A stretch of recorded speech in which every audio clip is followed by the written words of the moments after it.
She's mistaken for a criminal at the bank, but the FBI recognizes her and pays tribute. Dorothy Johnson felt her hands shaking as she waited in line at the bank. Her retirement check had arrived late once again, and she needed that money to buy her high blood pressure medication. At 68 years old, after 40 years of teaching at public schools on the outskirts of New York City, every penny made a difference. That's when the manager, Richard, pointed in her direction, whispering something to the two security guards. In a matter of seconds, the uniformed men approached, asking her to follow them to a private room. People in line began to step back, some already pulling out their phones to record. "Ma'am, you need to come with us," said one of the guards, lightly gripping her arm. "But I didn't do anything," Dorothy replied, confused. "I just came to withdraw my retirement check." Manager Richard, a man in his 40s who had taken the position just a few months earlier, stepped forward with a stern expression. "Ma'am, you match the exact description of a person we're looking for. A suspect in fraud cases in the area." Dorothy's heart raced. People around her whispered and pointed. A younger woman muttered to her friend about how you couldn't trust anyone these days. "This is a mistake," the retired teacher insisted. "I've never harmed anyone in my entire life." But Richard had already made up his mind. He had seen a police poster with the photo of a black woman, curly hair, around the same age. To him, they all looked the same anyway. In the isolated room, Dorothy was forced to sit in an uncomfortable chair. Her hands kept trembling, not just from nerves, but because she had already missed the time to take her heart medication. "I need to take my medicine," she pleaded with the guard watching the door. "We'll wait for the authorities to arrive," was the curt reply. Outside, her 16-year-old granddaughter Emily waited in the car. They had agreed Dorothy would quickly go into the bank and come right back. But it had been over an hour. The teenager was growing worried. She tried calling her grandmother, but the phone kept ringing busy. In reality, Richard had ordered Dorothy's phone confiscated, claiming she might use it to alert possible accomplices. "Please, at least let me tell my granddaughter she's waiting for me," Dorothy begged. "That's not possible right now," Richard replied, more convinced than ever he was doing the right thing. The situation worsened when Richard noticed Dorothy carried a worn leather folder full of yellowed papers. To him, it looked suspicious. "What's in this folder?" he asked, flipping through the documents. "They're letters," Dorothy answered weakly. "Thank you notes from former students," but Richard interpreted the papers differently. Some were in English, others had foreign stamps. In his mind, they could be forged documents or something tied to international crimes. "I'll have to call federal authorities," he declared, proud of his decision.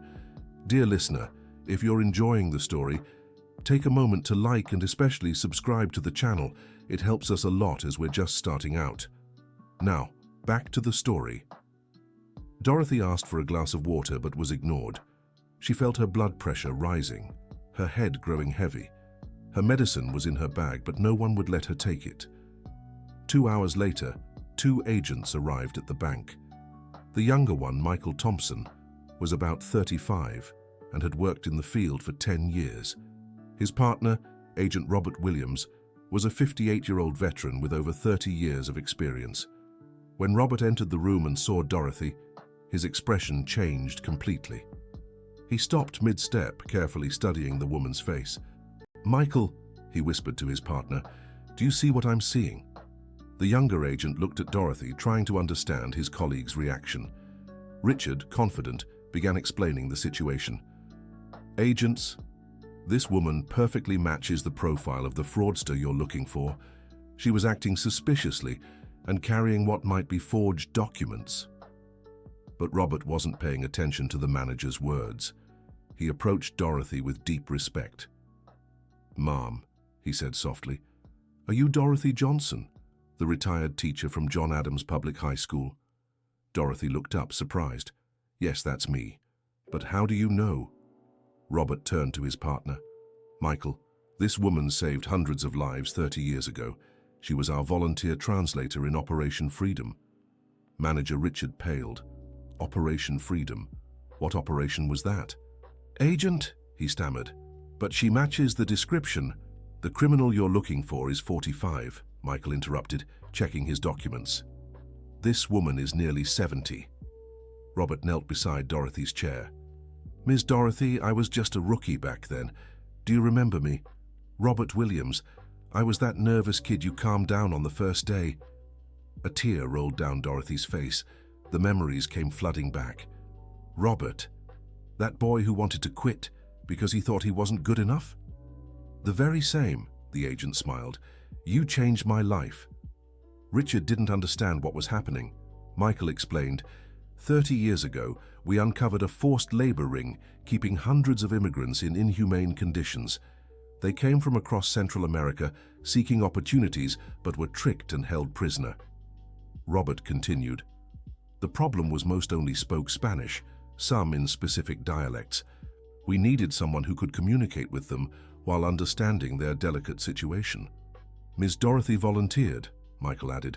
She'd studied Spanish in college and had experience with traumatized children. Dorothy remembered it all now. It had been a hard time in her life, going through a messy divorce, her children grown, feeling useless. When she heard about the operation from a friend in social services, she decided to help. I only did what any decent person would, she murmured. No, Robert said firmly. You did far more. You spent 3 months talking to those families, earning their trust, explaining they were safe now. Michael gave Richard a scornful look. Some had been tortured.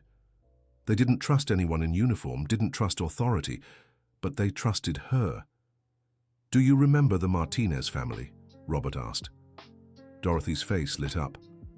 Rosita and her 3 little ones. She was pregnant at the time.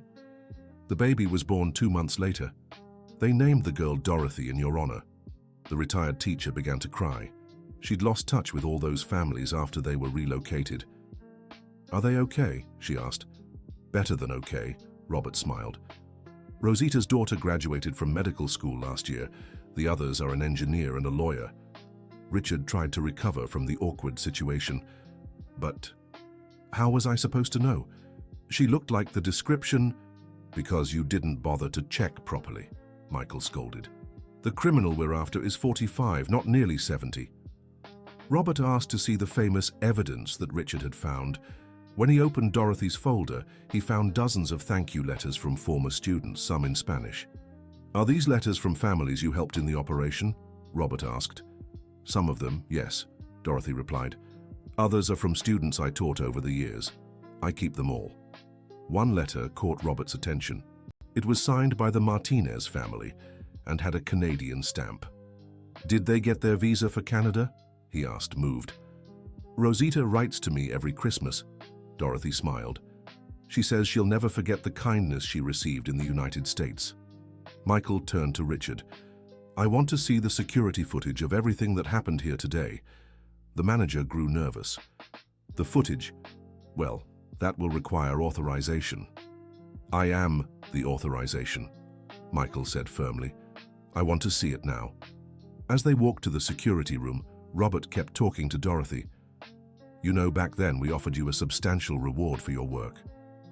You did, Dorothy recalled. But I didn't want to accept it. That's right. You asked for the money to be used for scholarships for underprivileged youth. Richard, who was listening, grew even paler. How many young people benefited from those scholarships? Michael asked Robert. Over 300 through the years, the veteran agent replied. Doctors, engineers, teachers, lawyers. Many who would have never had the chance to study. Just then, Emily managed to enter the bank. The teenager was desperate, having called every relative looking for her grandmother. Grandma, she shouted upon seeing Dorothy. What happened? Why did you take so long? Dorothy hugged her granddaughter, still shaking from the day's emotions. It was all a misunderstanding, sweetheart, but it's over now. Robert watched the scene warmly.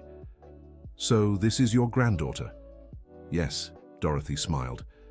Emily, these are agents, Robert and Michael. The teen eyed the men suspiciously. You didn't do anything wrong, did you, Grandma?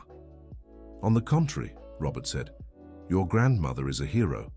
Emily looked confused. What do you mean? Michael was the one who explained, your grandmother helped save hundreds of families 30 years ago. She volunteered in an operation that dismantled an exploitation ring. Seriously, Grandma? Emily asked, amazed. You never told me that.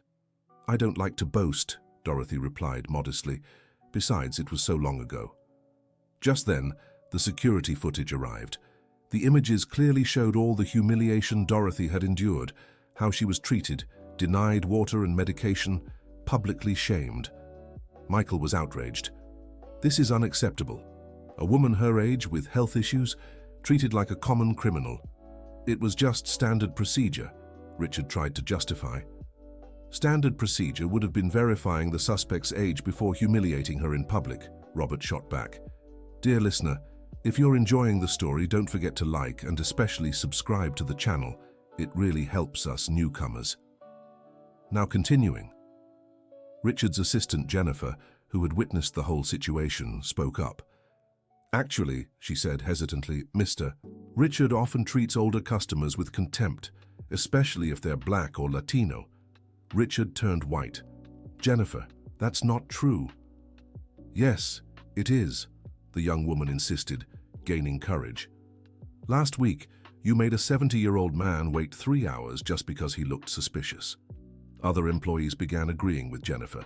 Gradually, a pattern of prejudiced behavior from the manager came to light. Michael was taking notes on everything.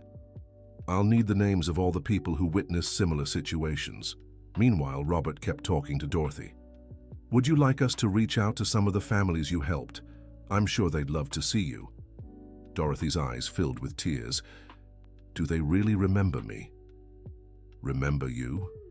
Robert laughed. The Martinez family named their daughter after you.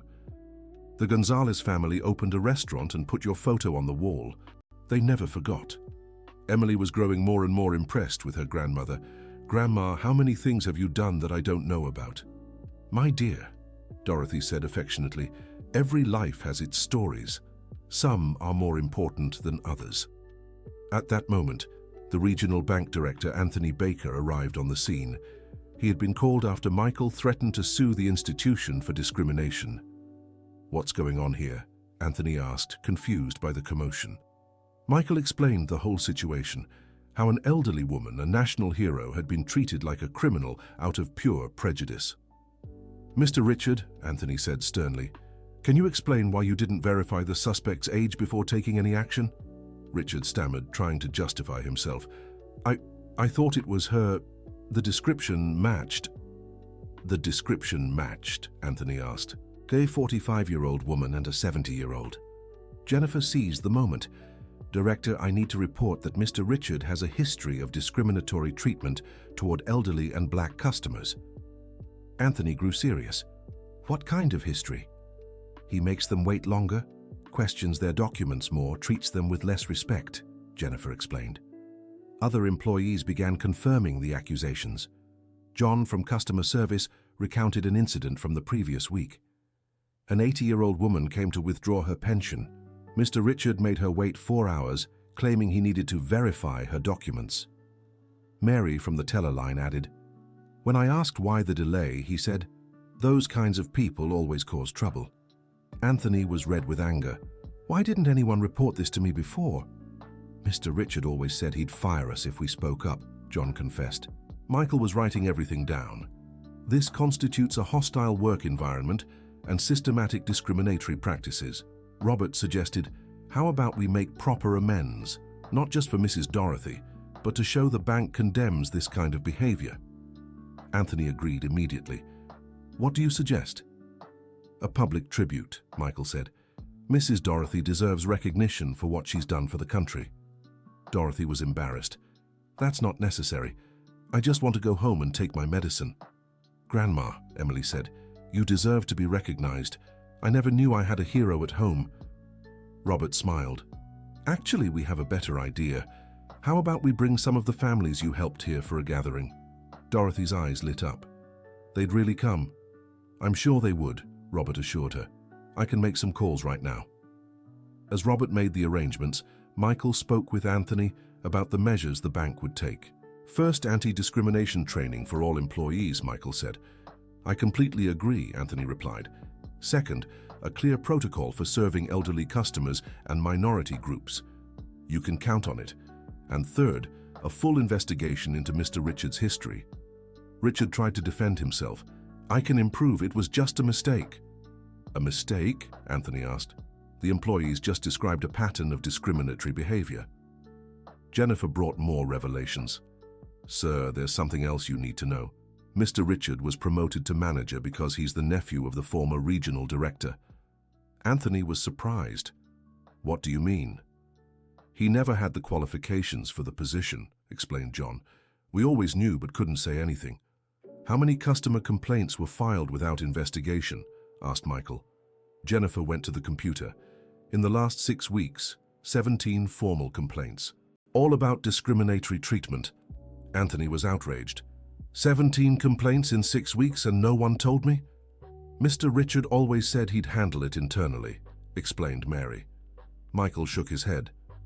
"This will lead to lawsuits for the bank." Robert returned from his calls with good news. "I contacted 5 families you helped. They all want to thank you in person." Dorothy couldn't believe it. After all this time?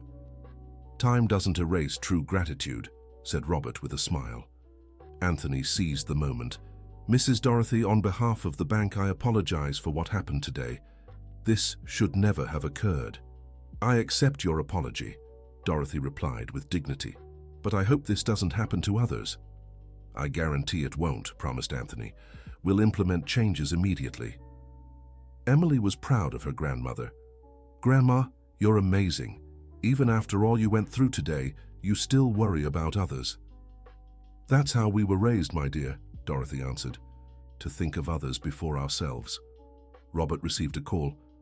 "Mrs. Dorothy, the Martinez family is coming. Rosita really wants to see you." "Rosita?" Dorothy's eyes filled with tears. "How is she?" "She owns a language school now. Her husband's an accountant, all their children graduated." Michael suggested, "Why don't we do this properly? A recognition ceremony right here at the bank." Anthony agreed. "Excellent idea. Let's show this bank values people like Mrs. Dorothy." "But I don't want anything over the top," Dorothy requested modestly. "It won't be excessive," Robert assured. "Just the recognition you deserve."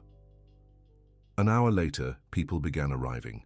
Rosita Martinez, now a 52-year-old woman, entered the bank looking for Dorothy. When they saw each other, it was a moment of pure emotion. They embraced like mother and daughter, reunited after years apart.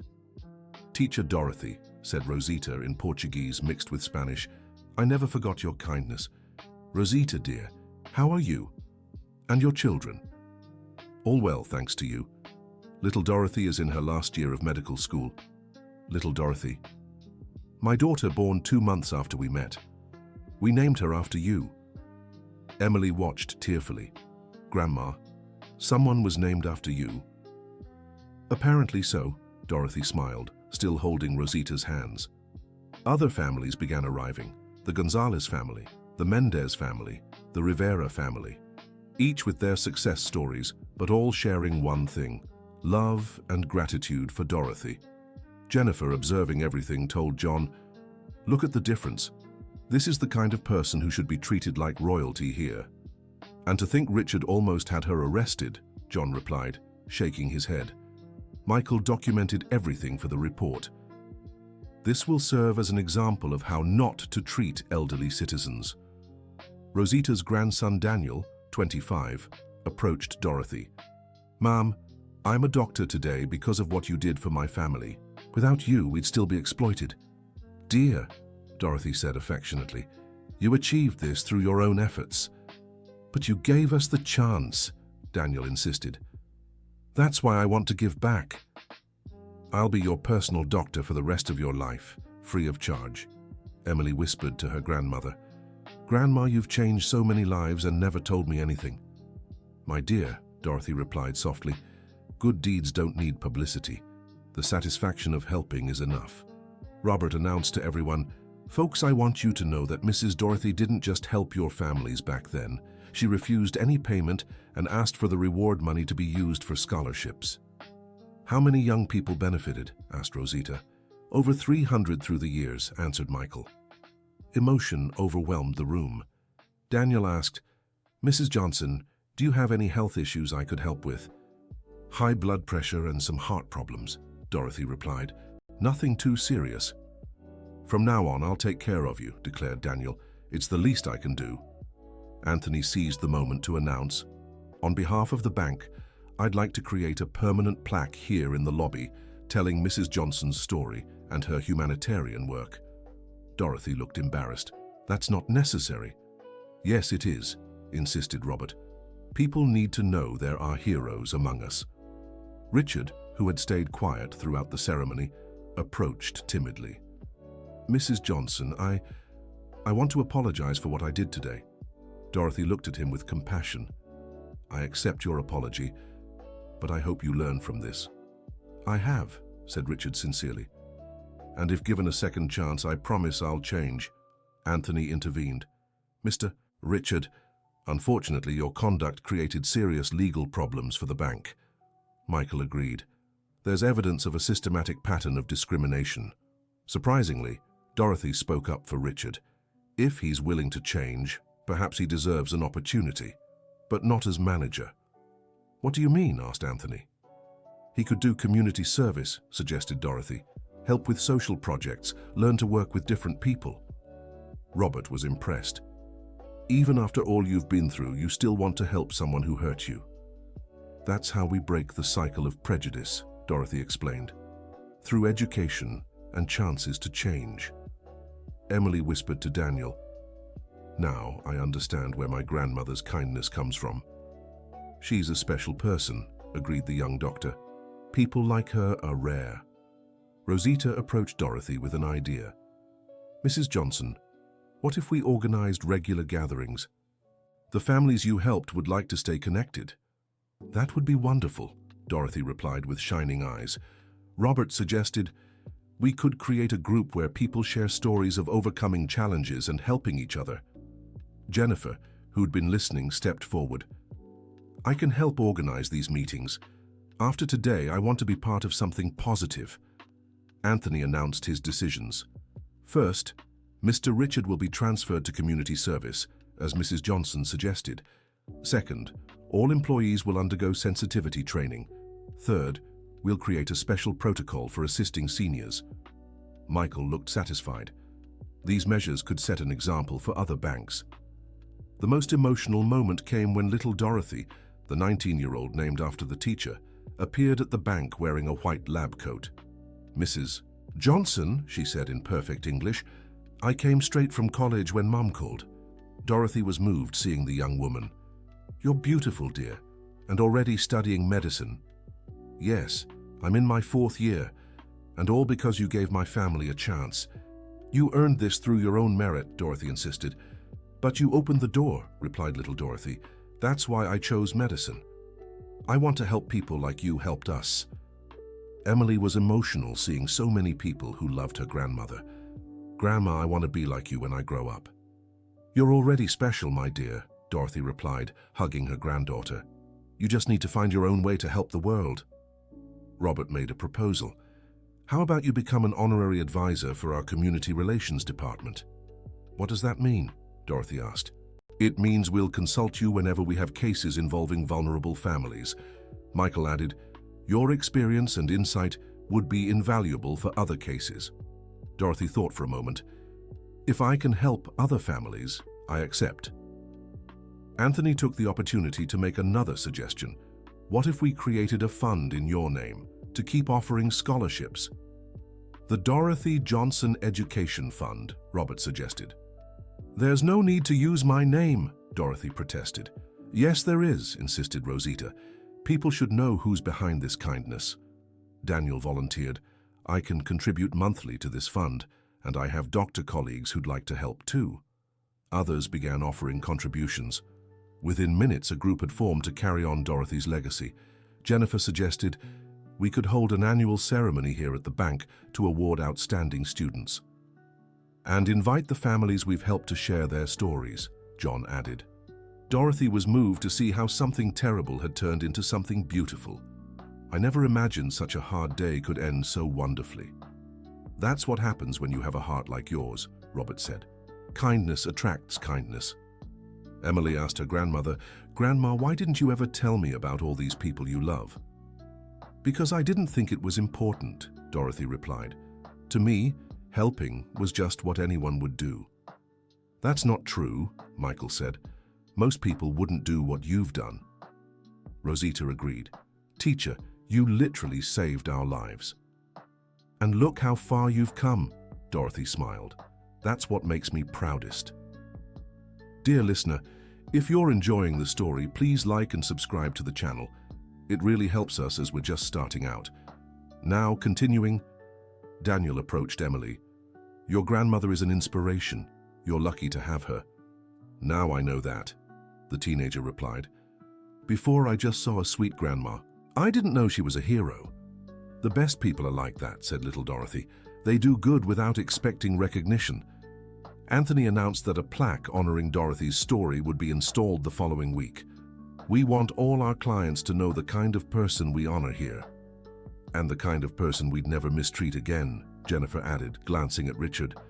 Richard, who had stayed quiet, approached the group. Mrs. Johnson, will you let me join your community work group?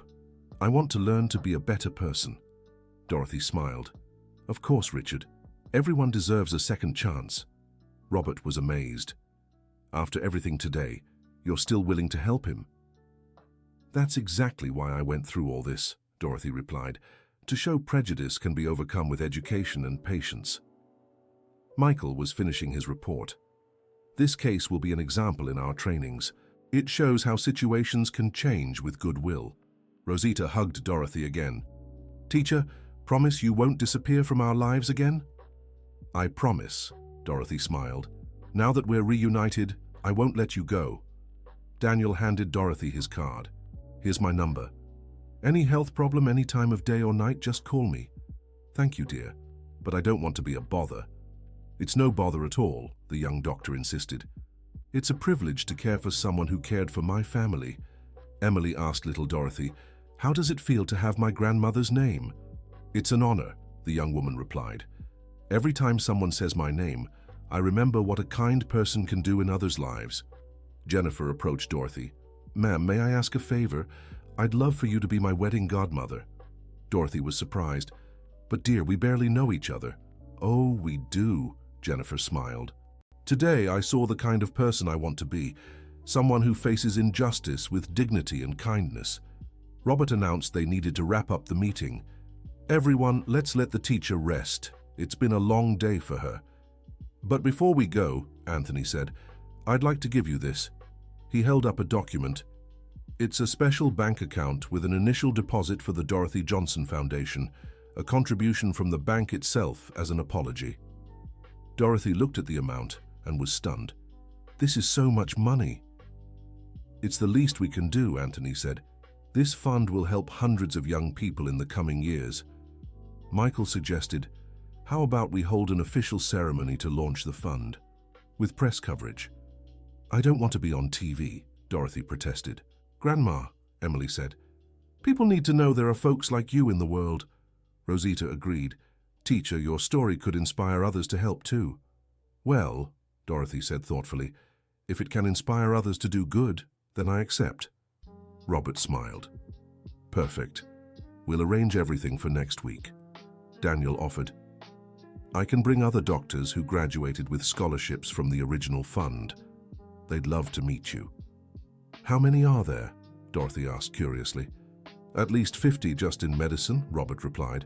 There are engineers, teachers, lawyers, all indirectly touched by your kindness. Dorothy was moved. I never imagined a simple decision could have such big consequences. The best decisions are like that, Michael said. They seem small at the time but change the world. Emily hugged her grandmother. Grandma, today I found out I have the best grandma in the world. I'm the lucky one to have all of you, Dorothy replied, looking at the people surrounding her with affection. Rosita suggested, how about we create a Message Me group to stay in touch? That way we can share updates about our families. Great idea, Jennifer said. I can manage the group. Richard approached shyly. Can I join the group too to follow the community work? Dorothy smiled. Of course, Richard. The more people involved, the better. Anthony made a final announcement. Starting tomorrow, this bank will have a special protocol called the Dorothy Protocol for serving seniors and vulnerable groups. What kind of protocol?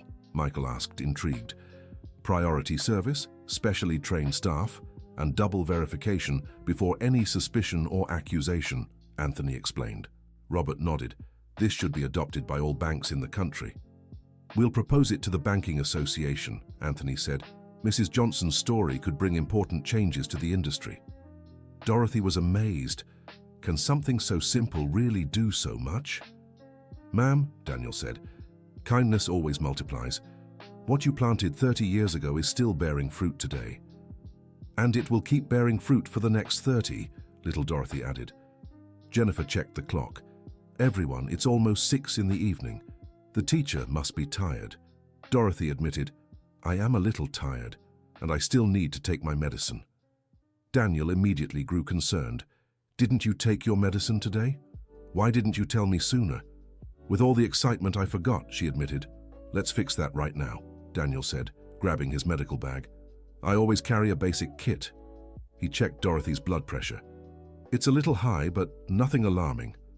Today's stress explains it. I'll take Grandma home, Emily said. I'll drive you, Daniel offered. I want to make sure she gets home safely. Rosita hugged Dorothy one last time. Teacher, thank you for this wonderful day. It's been years since I felt so happy. Thank you, dear. Seeing you all doing well is the greatest gift I could receive. Robert shook Dorothy's hand. Ma'am, it was an honor to see you again, and an even greater honor to share your story with future generations of agents. The honor was mine, Robert. Seeing the man you've become makes me so proud. Michael handed her his card.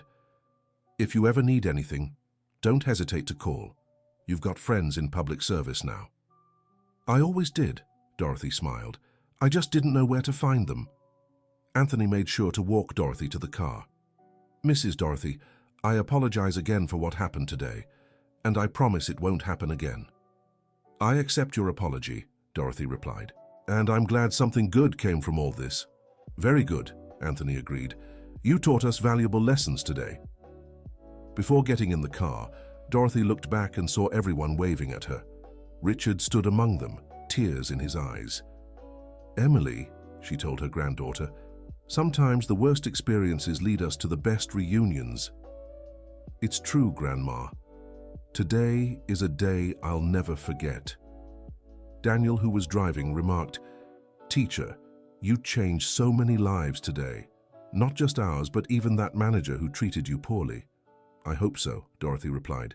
Everyone deserves a chance to be better. On the way home, Emily asked, Grandma, how can you be so kind, even when people are cruel to you? Dorothy thought for a moment. Sweetheart, anger and resentment only hurt the one who holds them. Forgiving and trying to help frees the heart. But isn't it hard? Sometimes, yes, Dorothy admitted. But with time you realize it's easier to love than to hate. Daniel listened in admiration. Teacher, you should write a book with your life philosophies. Who'd want to read the musings of a retired teacher? Dorothy laughed. Lots of people, Emily insisted. After today, I'm sure of it. When they arrived home, a surprise awaited them. Several neighbors stood outside, including 75-year-old Margaret from next door. Dorothy, Margaret called, I heard on the neighborhood message me what happened today. Everyone's talking about it. Dorothy frowned. What are they saying? That our neighbor is a national hero, smiled 80-year-old John, and that we always knew you were special. 68-year-old Rose stepped forward. Dorothy, I've always admired your kindness to everyone here. Now I understand where it comes from. Daniel watched the scene. Teacher, you're loved here too. This neighborhood is my family, Dorothy said, touched. I've lived here 40 years, John shared. Dorothy's helped half the families on this street. When my wife was sick, she came every day to help care for her. Margaret added, when my grandson needed tutoring and we couldn't afford it, she taught him for free for 2 years. Emily was surprised. Grandma, you taught for free? It was just for a little while, Dorothy said modestly. The boy needed help. And thanks to that, said Mrs. Rose, my grandson got into the state university. Daniel was impressed. Miss Dorothy, you never stop doing good, do you? Well, Dorothy hesitated. When you've been blessed with a life like mine, you feel obliged to give back. Mrs. Margaret suggested, "How about we throw a little party this weekend to celebrate? Everyone in the neighborhood wants to honor you." "That's not necessary," Dorothy protested. "Yes, it is," insisted Mr. John. "You deserve recognition." Daniel said goodbye. "Miss Dorothy, I'll let you rest now." "But I'll stop by tomorrow to check your blood pressure." "Thank you, dear, you're an angel." "The angel is you," Daniel smiled. "I just learned from your example." Inside the house, Emily helped her grandmother settle in. "Grandma, would you like me to make some tea?" "Yes, sweetheart. And could you help me sort these letters? Today brought back so many memories." As they organized the letters, Emily asked a question. "Grandma, do you ever regret turning down the reward money?" "Never," Dorothy answered without hesitation. "Seeing all those young people graduate is better than any amount of money." "But you could have had a more comfortable life." "My dear, comfort isn't about what you have. It's about what you've done for others." Emily hugged her grandmother. "Grandma, I want to be just like you when I grow up." "You're already special in your own way," Dorothy smiled. "You just need to find your own way to help the world." That night before bed, Dorothy reflected on the day. It had started as one of the worst of her life and ended as one of the most special. Reuniting with the families she'd helped, Robert's recognition, the lesson Richard learned, it all made sense now. The next day, Daniel arrived early to check Dorothy's blood pressure. "How are you feeling today, Miss Dorothy?" "Very well," she smiled. "Last night I slept better than I have in a long time." "That's a great sign. Your blood pressure is normal today." Emily came in with news. "Grandma, the local TV station just called. They want to interview you." "I don't want to be on television," Dorothy protested. Daniel interjected, "Miss Dorothy, your story could inspire so many people, especially at a time when there's so much hate in the world." "Think about it," Emily urged. "How many people could learn from your example?" Dorothy thought for a moment. "If it can help others be kinder, then I'll do it."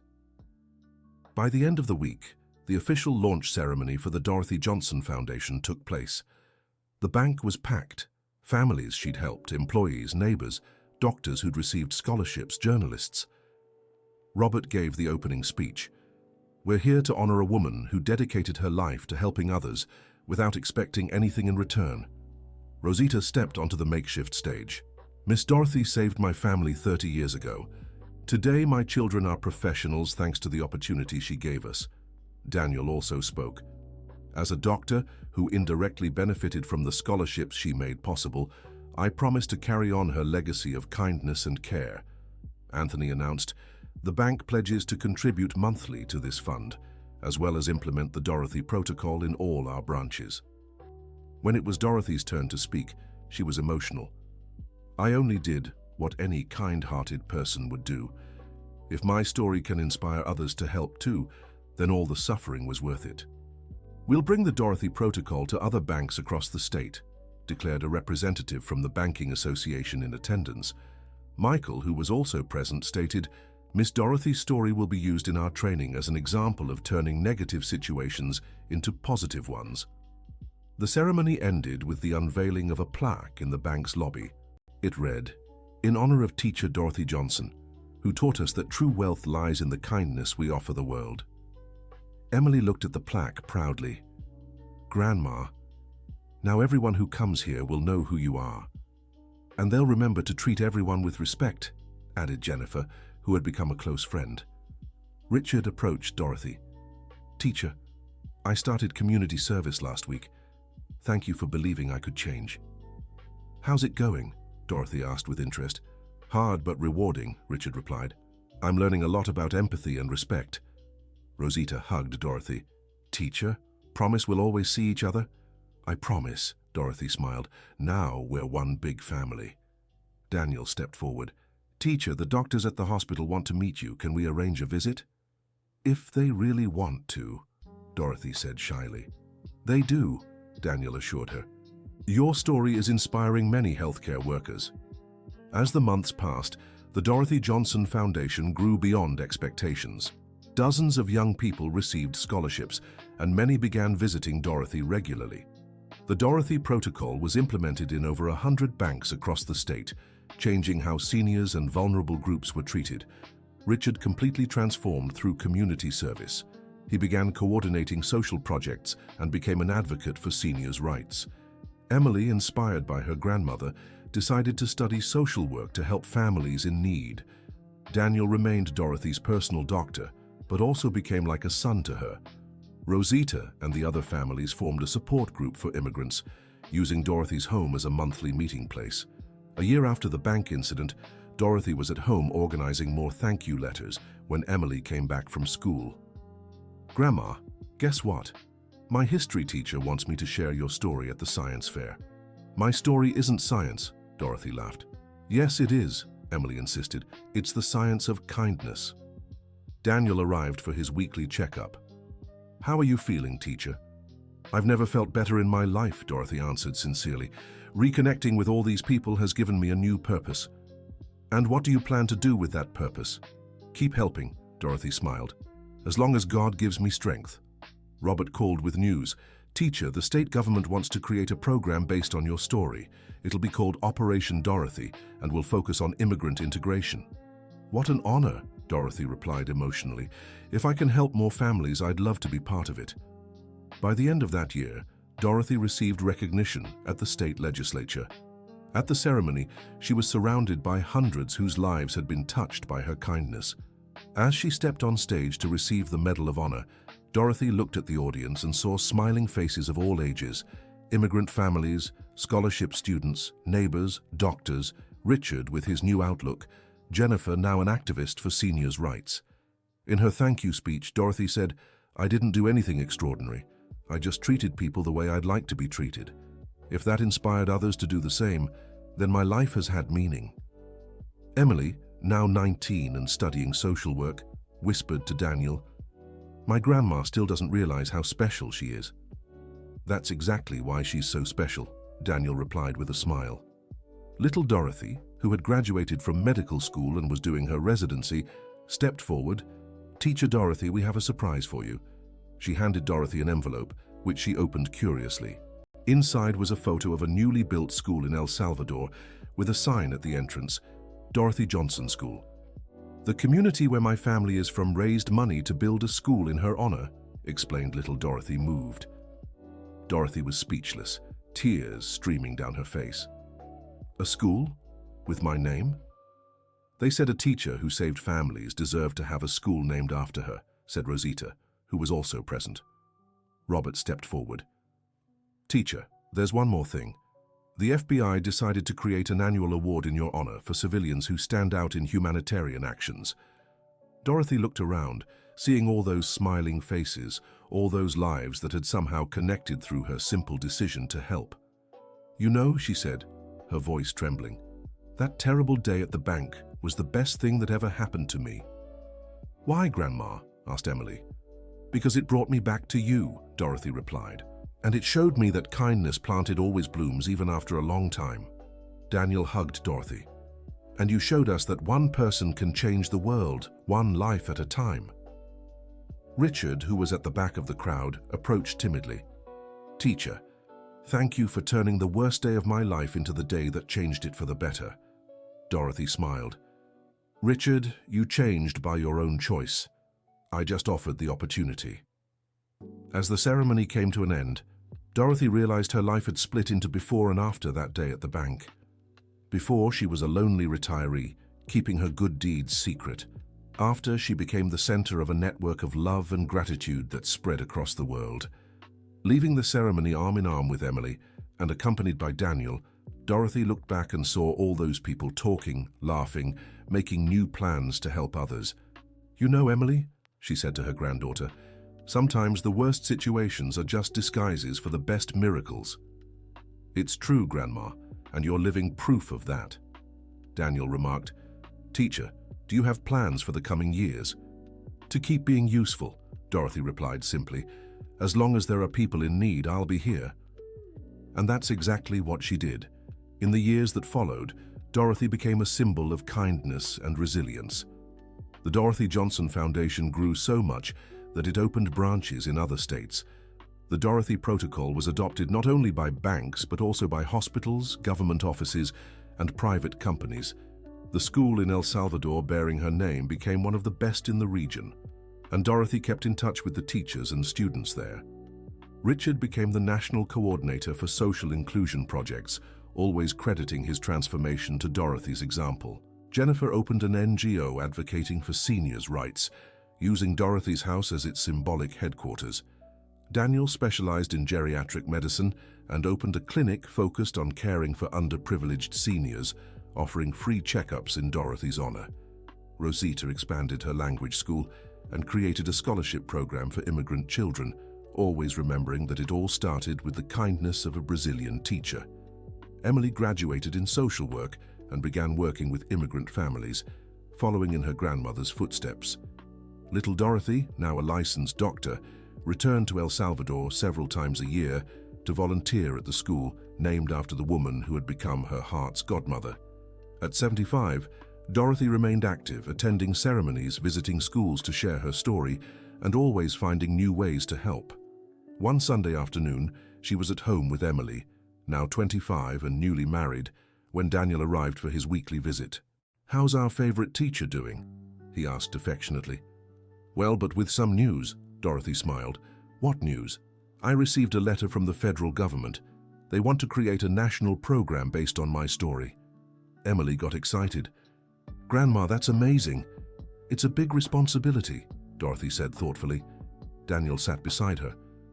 "Teacher, you've already changed so many lives. Now it's time to let your story change the entire country." "Do you think I should accept?" "Of course, Grandma," exclaimed Emily. "Imagine how many people could be inspired by your story." Dorothy looked out the window, watching the children playing in the street, the neighbors chatting on the sidewalk, all that simple, beautiful life in her neighborhood. "You know," she said, "sometimes I think maybe everything happened for a reason. That terrible day at the bank, reuniting with the families, all of it." "It definitely happened for a reason," Daniel agreed. "To show the world that kindness still exists and that one person can make a difference. And to show it's never too late to change," Emily added. "Richard is proof of that." Dorothy smiled. "Then I'll accept. If my story can inspire more people to help others, it's worth it." And so, the woman who was humiliated at a bank after being mistaken for a criminal became a national symbol of kindness and social transformation. Her story was told in books, documentaries, and inspired thousands of people around the world. But for Dorothy, the most important thing was never the honors or recognition. It was seeing the smile on a child's face who received a scholarship, the grateful hug of an immigrant family, or the transformation of someone like Richard, who learned to be a better person. At 80 years old, in one final interview for a documentary about her life, Dorothy summed up her philosophy. "Kindness isn't a favor we do for the world. It's our duty as human beings. And the reward never comes in money, but in the love we receive in return." End of story. Tell us in the comments what you thought of this moving story of resilience and kindness. Do you believe one person can truly transform so many lives? Share your honest opinion, and don't forget to like this video and subscribe to the channel for more inspiring stories like this one.